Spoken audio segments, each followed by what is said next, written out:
Hey everybody, Clay Archer, CEO DPC Technology. I've got a fun one today. Today we're going to review the new Unifi Protect 4.0. As you may know, I've been playing with Protect 4 for quite some time now. I'm really excited about these new features. I'm going to go through not every new feature of 4.0 because there's a ton to go through, but I am going to go through the major ones and the ones that I feel like are the game changers. This is a really big update to the software. I'm really impressed with the work that the team over at Unifi has been doing. Really enhance the quality of your existing hardware with no additional cost to you. So without any further mumbling, let's jump into the software and I'm going to show you my favorite new features of Unifi Protect 4.0. All right off the bat, you can see that the new interface is just much more attractive. It's kind of gone to that new ubiquity look. There are some under the skin enhancements that I want to go over real quick. So they've re-architected the NVR core and these NVRs. And so they're saying that you're going to get 20% more capacity with cameras with this update. That means you'll be able to run more cameras. Also, they've enhanced the experience overall. Things seem to run just smoother and they seem to kind of just work better. I'll demonstrate that as we go through here as well. Also on the recording resolution for the cameras, you're going to be able to downscale the resolution to free up more capacity on your NVR. Right off the bat, you can see this interface here. They gave them this little button here to kind of show more information or show less information. But right off the bat, you're seeing, obviously I'm running NVR Pro. I've got 102 terabytes of data. It's showing you the number of cameras. It's still giving me the warning here that I've got too many cameras. Obviously, I've got a heck of a lot of cameras on here, but I am always testing, so you guys know that I put cameras on, I take cameras off, and so I'm under that limit most of the time. Right now, I'm only running 14 cameras into viewports. So anyways, shows you the amount of time I've got of recording. I'm doing 6 months right now with the number of cameras I'm running. Shows you the capacity, cool. So one of the cool things about this new dashboard, and first thing you're probably noticing, is that you can turn it on and off dark mode, which is cool. I'm gonna leave it dark mode because I like it that way. But the ability to get from one place to the other is really much faster in the new system. So I'll go into a camera here. If I want to go to the timeline, I can just really quickly just click on the timeline and scrub. So I'll scrub real quickly I'm just scrubbing with my mouse here. You can see how smoothly that runs. I don't know how that's going to come across on YouTube, but this is really super, super smooth. And it looks really good. Another super cool feature, you'll know, I'm going to pause that right there. You can see somebody's leaving the door. And you'll notice that I've got this little icon over here that says G4PTZ. Down here, you're able to add shortcuts. And I can go edit shortcuts in here. I can go ahead and get rid of that shortcut, or I could add another one, but I'm going to go cancel there.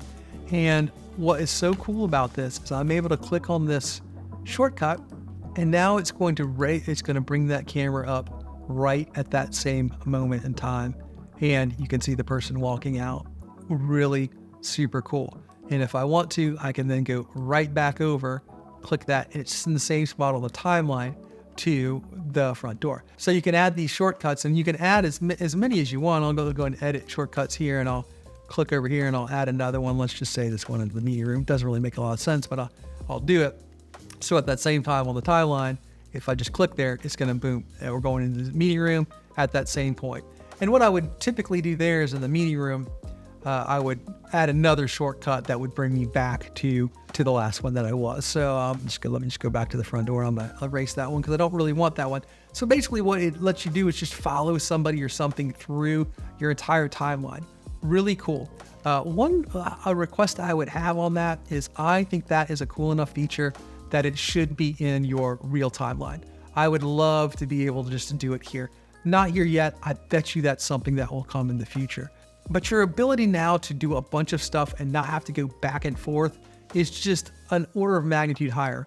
You've seen in a couple of my videos lately how happy I am about this image tuning being right here. So we can, instead of having to go into the device itself to do some of these features, you can just do it right from your main view. So if I want to change the image or, that kind of stuff, I can do it from right there.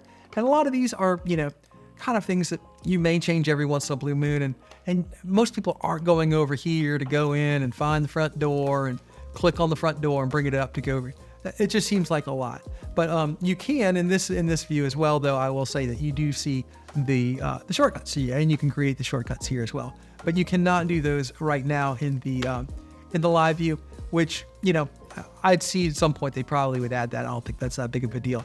They may have their reasons for not having it there too. So the dashboard as a whole, I think, is amazing. I typically run it like this, so everything's just kind of up in by itself.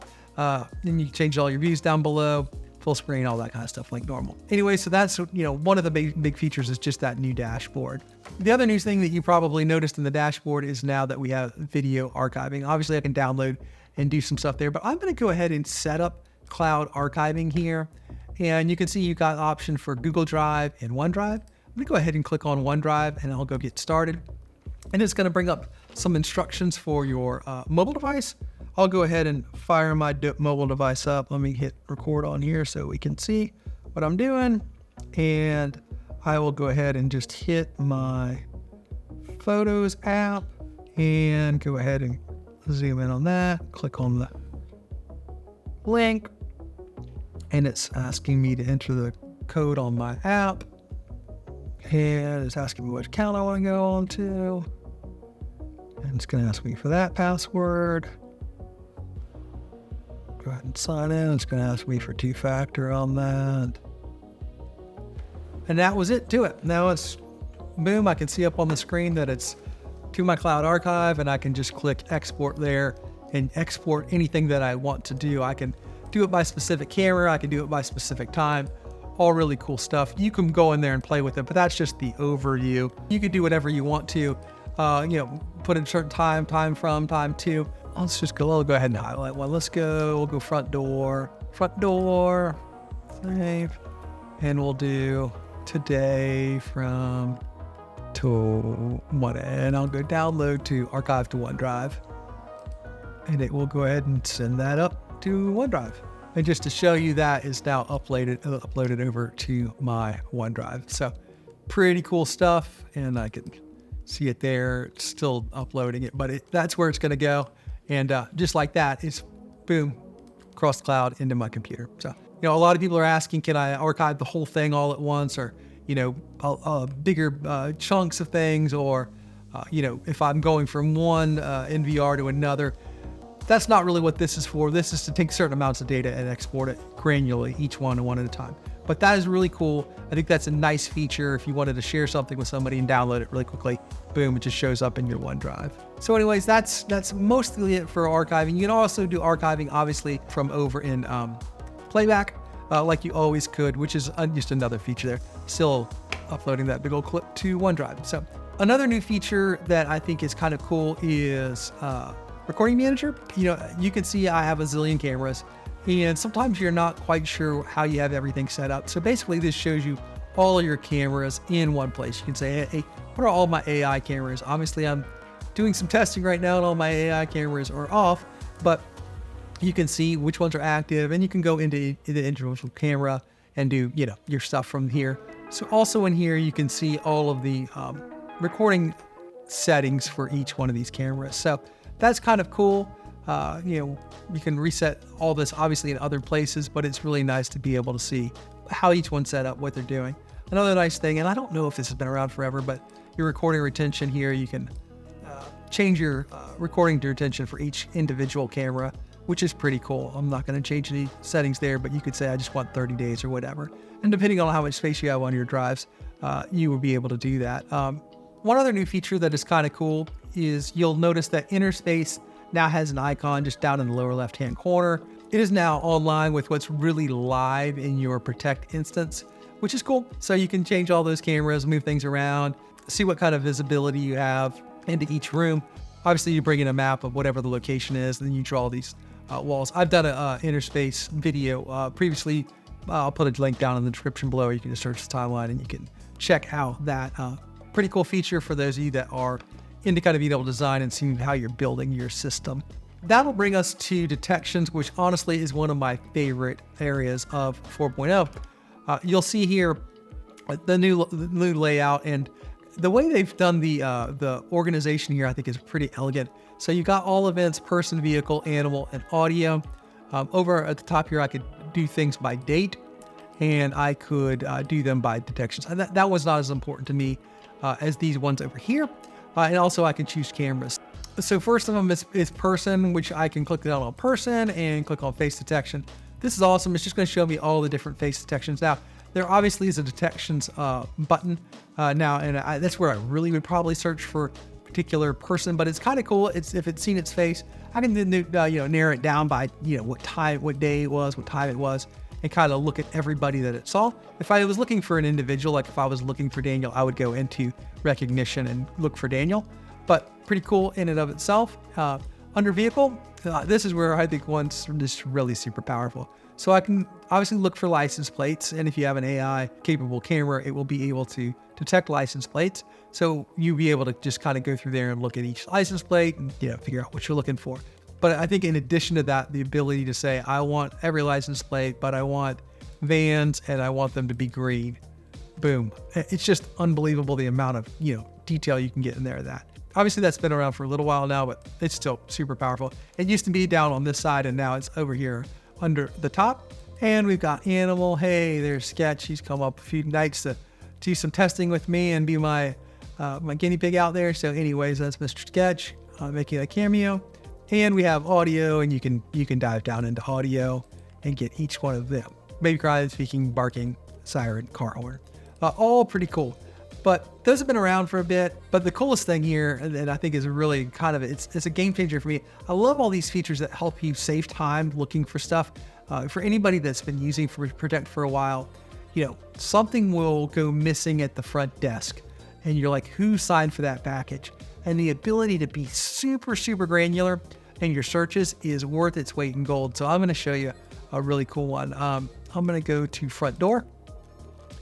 And if you select just one camera, you see this grid came up. If I select multiple cameras, that grid's not there. But if you just select one, it lets you go into that camera. So let me go. I'm going to do an example here. Let's go to a spot where not a lot of stuff happens, right? I'm on this brick over here. Typically, nothing's over here. If I did this, and you can see this, just showing the things that are in this area. It's kind of like using the heat map of where things are, but just showing you the stuff that's in this area. So I can, look at a video and, okay, she's actually way over there in the corner. Yep. So she went over there. Now she's using her access card. Now, if I just wanted to see her using her access card to use the access system, it would be over here. And if I draw the box over here, you'll see it's everybody and their brother, because everybody walks over to use the access system. But it's very cool if you're looking for somebody specifically, just a strange spot in it. You'll be able to narrow things down. So I think this is a really cool feature. Maybe it's not the coolest feature. Maybe I'm blowing it out of proportion. But for me, I go back searching a bunch of times, and if I can go to the front desk area, let me bring up that camera. So if I did one on the front desk, now a lot of people go by this area, but I'm probably taking the number of instances I have to go through down by, I don't know, probably 70%.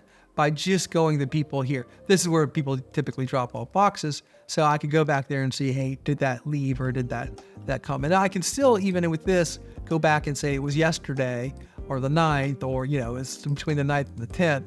And it's just going to go back and it's going to just show me the ones there. Super powerful, super cool, awesome addition. This one's called Area of Interest, and I think it's a super cool feature. So next we have a Vehicle of Interest. So I'm going to go back in detections. Like I said before, for faces, this is where you come in, and if I was looking for a specific person, I would click on that person and choose them. But one of the things that they added, which is really, really cool, like in these people, you can see that Sean and I have the star up next to us. We are people of interest. So I can set alerts to send emails or notifications when it sees either of us. And unfortunately, since I've done this update, my AI Pro is not in the front driveway anymore doing license plate detection. I'm testing some stuff with it. I don't have any detections here, but I'm super stoked to say that now, if you went to a license plate detection that's happened since you've been on 4.0, you can have, they'll all be listed here, and then you can go into it and you can choose license plate of interest. So every time that car or license plate is detected, it will alert you, which is really cool. That would come in under alerts, and you can see here now under detections, we've got vehicle of interest. So if your son or daughter, you wanted to see what time or know what time they drove home every day after school, you could just put in a notification here to your either email or to your app, and it would let you know every time that car drove into the parking lot or whatever. So that is really, really cool. I think that's a big, cool new feature. A lot of people were asking for it. And the last thing that I'm going to go over, I mean, there's obviously a bunch of other little things. The last thing I'm going to go over that I think is probably a 800-pound gorilla in the room that everybody's already noticed since the beginning of this video is we've got patrol mode for PTZs, which is awesome. Obviously, I've had my G4 PTZ Industrial out here for, 3 years now, and they have slowly added new features to it, but this is one that everybody's been asking for. So I have it doing a pretty complex PTZ patrol. So in the main dashboard, I'm gonna go ahead and make this a little bit bigger. I can go and click on patrol, and I'm gonna go ahead and stop this patrol in progress. So you can see all the new, buttons up here, the way they're lined up now. But there is a new one called patrols, which is awesome. So if you click on patrols, you can see I've added 3 patrols here. There's a step that I probably would do before I click on patrols, and I would go into, I'm going to cancel here. I would go into presets. Presets is a cool feature. If you don't know about presets, with a PTZ camera, you can, I'll move it around here with my keyboard, and I'll say, I want this one to be one preset. And you know what? I'm going to zoom in here because I want to be able to get everybody's license plate. The keyboard shortcut is I and O for zooming in. So I'll do that. I'm also going to click on the mouse because it's super easy to realign things. So let's just say that's where I want my preset to be. And I'm going to go plus to save that as a preset. And that set my preset to 5. So on these presets, you can use the keyboard. Then I could go 4, and then I'll go 5, and it will just go ahead and zoom right back into where I was. So the first step in setting up a patrol is to get your presets where you want the beginnings and ends or middle points to be. So once you've got those set up, you click on the little squiggly line here and you go to patrols and you go new patrol and you choose those presets. So let's just say I wanted to go between the back of those cars and let's go to my main preset, which is kind of what I call home. Now I can make multiple of them too. So let's put another one in here. We'll go here. So I've got 3 that I could put as many as I want here. Let me go next. And I'm going to say in between each one, I'm going to go, and just for brevity here, I will just leave those at 10 seconds. And I'm going to call this test. And I'm going to go create. Now, of course, I could add more presets there if I wanted to. And so now I've got crazy and patrol, and test. So all I have to do now is just click on start, and it will automatically go through that patrol. So it's going to start at, this is my home position. It's kind of the position I like to be in the office. It's every 10 seconds, it's going to go to the next position. So the next position is going to be all the way south of the office. And then 10 seconds after that, it is going to go back and focus in on the back of those vehicles. And I could set that level of zoom to whatever I want it to be. Pretty cool feature. I think a lot of people are really going to like this feature. I've been leaving the PTZ in patrol mode for quite a while. So let me go back over to my timeline, and you can see it's just patrolling, which is awesome. I think this is an amazing feature, and I think a lot of people are going to like it. There are a couple things that I would like to see in patrol mode, but one of the things in patrol mode is it's not going to stop to go back and grab a detection. So right now you're either in patrol mode or you're in auto detect. I'd like to see a combination of that. So if it sees somebody while it's doing the panning, it just keeps panning in patrol mode. But the ability to cover this amount of ground is really pretty impressive. I leave it in this first patrol, which is back south and the north, and I've had it there probably for the last 2 weeks. I really like it in that mode. One thing I will tell you is if you come out of patrol mode, you have to go back into auto person tracking. And the auto person tracking, I've said this a couple times in other videos, is not very, the color differentiation between it being on and off, I don't know how that's going to come across on YouTube, is not very strong. So sometimes I will be in patrol, I'll turn off patrol, and then it won't auto track because it's not on auto tracking. So I'd love to see either that button be much more clear, or when you turn it off of patrol, that it automatically goes into auto tracking. Or by default, it's always in auto tracking. That would be a cool feature. But super stoked about Patrol. People have been asking about Patrol for a long time. This is an $1,800 camera. To be able to have that feature added to it, it really makes the camera much more useful to me, and justifies its price. But again, all of these features are new and added for no additional price, no additional cost. So you're not paying any licensing fee or anything. And this is a heck of a lot of cool innovation for free. So if you are already in the Unifi ecosystem, super awesome upgrade. I'd do it immediately. I think you're going to be really happy with it. So that's pretty much it for 4.0 for me. I've got a ton of other stuff that I'm testing right now, so stay tuned for that. Also, if you have any questions about 4.0, you want to have me test any particular thing for you, let me know. Each one of the cameras got little updates along the way here, so there's some fine detail stuff that maybe I'm overlooking here. If you have any questions, please leave them down below. Also, if you like this kind of video, I've got some really cool stuff coming in the not too distant future, so please like and subscribe, and we will see you guys in the next video.